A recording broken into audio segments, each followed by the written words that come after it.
Pilot अगर बंधक बना लिया जाता तो पूरी दुनिया में रीलें बननी शुरू हो जाती, जीत गए जीत गए जीत गए जीत गए।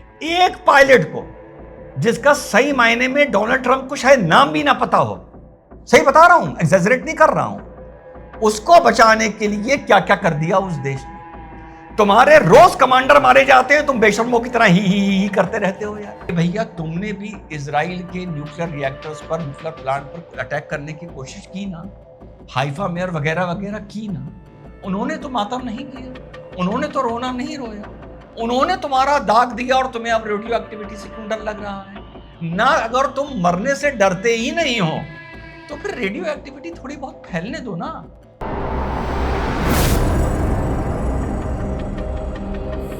हेलो नमस्कार सत श्री अकाल अस्सलाम वालेकुम, कैसे हैं जनाब। तो साथियों, कल हम लोग ने बात की थी जो F-15, A-10 और ब्लैक हॉक हेलीकॉप्टर हिट हुआ था ईरान के ऊपर, उस सिलसिले में जहां मैंने आप लोगों को बताने की कोशिश की थी कि अब हाई एल्टीट्यूड स्ट्रेटेजिक बॉम्बिंग खत्म हो गई है और आने वाले वक्त में लो फ्लाइंग ऑपरेशंस आपको ईरान में देखने के लिए मिल सकते हैं। और जब लो फ्लाइंग ऑपरेशंस होंगे तो एक बहुत ही सिंपल हीट सीकिंग टेक्नोलॉजी से भी, या एंटी एयरक्राफ्ट फायर से भी, या कहीं कहीं एक शोल्डर प्रोपेल्ड ग्रेनेड से भी कुछ हेलीकॉप्टर या प्लेन गिरने की खबरें मिल सकती हैं, क्योंकि आप दुश्मन के फायरिंग लाइन के बहुत करीब चले गए होंगे।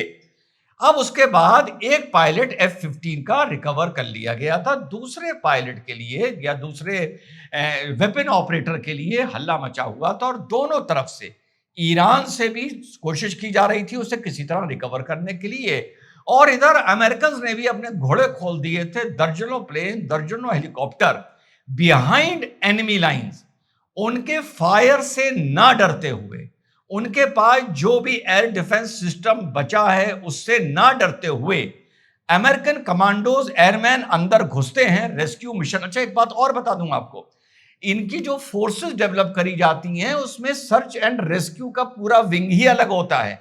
ये नहीं कि तू चला जा तू चला जा।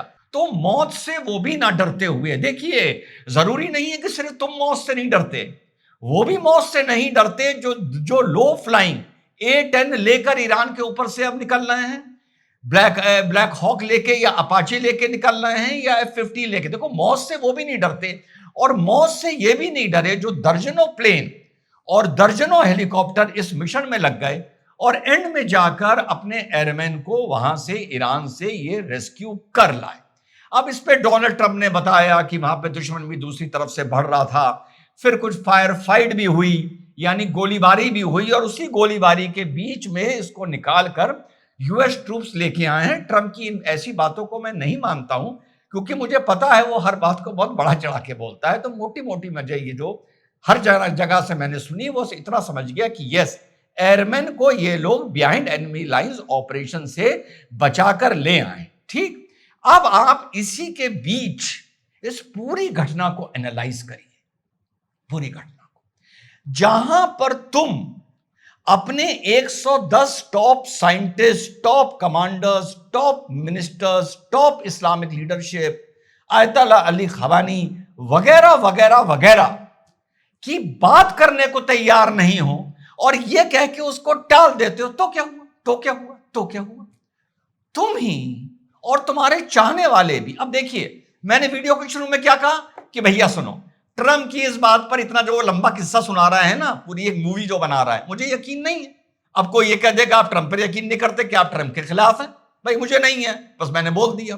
तो भाई साहब ये देखिए कि जहां आप 110 अपने टॉप लीडर्स के मारे जाने के बाद बिना फोर्सेस अंदर आए आप कह देते हैं तो क्या हुआ, तो क्या हुआ, हम तो मरने के लिए तैयार हैं। वहीं पर उनका F-15 गिराकर आप कितना कूद रहे हैं। कॉन्ट्रडिक्शन है ना, कॉन्ट्रडिक्शन है। या तो तुम यह कह दो कि तुम्हारे 110 की वैल्यू ही नहीं है, अमेरिका का जो एक F-15 मैंने गिराया है और उस पायलट की वैल्यू है। और अमेरिका ने भी दिखा दिया, इन्होंने भी एक बार फिर दिखा दिया कि भैया सुनो, हम मरने से हम भी नहीं डरते, लेकिन कोशिश करते हैं कि we should live to fight another day. और क्रेडिबिलिटी देखिए, अकाउंटेबिलिटी देखिए। एक पायलट अगर बंधक बन जाए या बन जाता तो पूरी लड़ाई का दायरा बदलता। और अभी हो सकता है आगे बने बने भी बंधक, हिट हो सकते हैं, नो डाउट अबाउट इट। तो दायरा बदलता। और ये पता है इस पायलट के लिए जो पूरी ईरान लग गया था, माने खरबों खरबों खरबों का इनाम घोषित कर दिया गया था, जो कर दिया गया था। पता है ये किस लिए था? एक पायलट अगर बंधक बना लिया जाता तो पूरी दुनिया में रीलें बननी शुरू हो जाती, जीत गए जीत गए जीत गए जीत गए। एक पायलट को बंधक बना के घोषणा कर दी जाती कि जीत गए जीत गए जीत गए, और इसी का इंतजार कर रहे होंगे कि आगे जाके दो चार को पकड़ लो तो तुरंत पर्ची फाड़ देना, जीत गए जीत गए जीत गए। एक पायलट को जिसका सही मायने में डोनाल्ड ट्रंप को शायद नाम भी ना पता हो, सही बता रहा हूं, एग्जैजरेट नहीं कर रहा हूं, उसको बचाने के लिए क्या क्या कर दिया उस देश ने। तुम्हारे रोज कमांडर मारे जाते हैं, तुम बेशर्मों की तरह ही करते रहते हो यार। अभी ये कौन सी लड़ाई है, ये कौन सी लॉजिक है यार? अरे जीत नहीं सकते, सुपर पावर है तो कम से कम बेशर्मी ना करो, इज्जत से लड़ो, ही करते रहते हो, धमकियां देते रहते हो, फिर अगले दिन रिपोर्ट आती है दो कमांडर मार दिए गए। कोई अकाउंटेबिलिटी नहीं है तुम्हारे देश में यार। क्या ह्यूमन लाइफ की वैल्यू है वहां पर? क्या टॉप लोगों की वैल्यू है वहां पर यार? समझ ही नहीं आता भैया। यहां पे आपके 110 मर गए और आप कह के टाल देते हो तो क्या हुआ, तो क्या हुआ, हम तो मरने के लिए तैयार हैं। अब मरने के लिए तैयार से एक आगे बात निकल के आती है। मरने के लिए तैयार से अब आप चलिए बुशार न्यूक्लियर रिएक्टर पर। कल जब मैंने प्रोग्राम अपलोड किया था, मैंने आप लोगों को बताया था कि बुशार न्यूक्लियर रिएक्टर पर, प्लांट पर इजराइल या अमेरिका ने अटैक किया है, लेकिन वो अटैक बिल्कुल कोर पोजीशन पर नहीं किया है, आउटर पेरिफेरी पर किया है। लेकिन अब वहां से ये खबर आ रही है कि वहां पर शायद कोई रेडियो एक्टिव लीक हो सकता है। यह खबर ईरान के जुबानी आ रही है, इंटरनेशनल एटॉमिक एनर्जी एजेंसी के थ्रू अभी नहीं आ रही है। उनका कहना है कि नहीं, अभी तक वहां पर कोई भी रेडिएशन देखने को वहां पे ट्रैक नहीं हो रहा है। लेकिन अपने एक बयान में डोनाल्ड ट्रंप ने यह जिक्र किया है न्यूक्लियर डस्ट का, कि साहब तुम जब अपने न्यूक्लियर रिएक्टर पहुंचोगे तो तुम्हें वहां पर सिवाय न्यूक्लियर डस्ट के कुछ नहीं मिलेगा। न्यूक्लियर डस्ट को भी एक तरीके से आप एक रेडिएशन का, बड़े कम लेवल का एक रेडिएशन मान सकते हैं। अब इस पर अगराची साहब जो हैं, उन्होंने चिंता जताई है और कहा है कि पोजीशन बहुत संवेदनशील है, बहुत खतरनाक है और ये रेडियो एक्टिव लीक यहां पर हो सकता है। ये ईरान के फॉरेन मिनिस्टर ने संभावना जताई है। इस पर भी मेरा एक ही आर्गुमेंट है कि भैया तुमने भी इजराइल के न्यूक्लियर रिएक्टर्स पर, न्यूक्लियर प्लांट पर अटैक करने की कोशिश की ना, हाइफा मेयर वगैरह वगैरह की ना। उन्होंने तो मातम नहीं किया, उन्होंने तो रोना नहीं रोया, उन्होंने तुम्हारा दाग दिया और तुम्हें अब रेडियो एक्टिविटी से क्यों डर लग रहा है ना? अगर तुम मरने से डरते ही नहीं हो तो फिर रेडियो एक्टिविटी थोड़ी बहुत फैलने दो ना।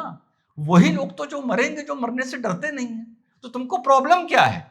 और तुम तो ये कह चुके हो कि 9 करोड़ ईरानी मरने के लिए तैयार हैं, तो भैया फिर चिंता काहे कर रहे हो? होने तो रेडियो एक्टिविटी। ये मैं व्यंग कस रहा हूं, मैं व्यंग कस रहा हूं उस फूटी कौड़ी के नरेटिव की, उस झूठ की, उस गंद की जो ये मचा मचा के पूरी दुनिया में घूमते हैं। और फटती इनकी भी है मरने से। अगर फटती ना होती तो सारे नेता बंकर्स में काहे घूम रहे होते? काहे घूम रहे होते भाई, ये बताओ? सारे छुपे छुपे काहे घूम रहे होते? और फटनी एक इंसानी फितरत है, तो तुम भी इंसानी फितरत में रहो। तुम ये मानो कि तुम्हारी फटती है, तुम ये मानो कि तुम कल के लड़ने के लिए जीना चाहते हो, तुम ये मानो तुम अपनी जान की हिफाजत करते हो, और तुम ये मानो कि तुम्हारे देश पर ये पर्ची फटनी चाहिए और ये अकाउंटेबिलिटी होनी चाहिए कि इजराइल ने और अमेरिका ने तुम्हारे 110 कैसे मार दिए। उस देश ने तो दिखा दिया कि उसके लिए एक पायलट की क्या वैल्यू है, उसने दिखा दिया। वो एनिमी लाइन के अंदर घुस गया, उसको ये नहीं पता था कि अनसीन अटैक वहां पर क्या होगा, वो घुस गया। तुमने अपने आप से यह सवाल पूछा कि उन्होंने घुस के तुम्हारे 110 कैसे मार दिए? छोटे मोटे फौजियों की तो बात ही ना करो। पर तुमने, क्योंकि तुम्हारे पास उस सवाल का जवाब नहीं है, क्योंकि तुम्हें अपनी गलती माननी नहीं है, क्योंकि तुम्हें यह मानना नहीं है कि तुम्हारे ईरानी ही पैसा खा खा कर तुम्हारी पोजीशन इन लोगों को, इजराइल को और अमेरिका को लीक करते हैं। इन सब आरोपों से बचने के लिए तुम एक बेशर्मी दिखाते हो कि हम तो मरने से डरते ही नहीं। फर्क क्या पड़ता है?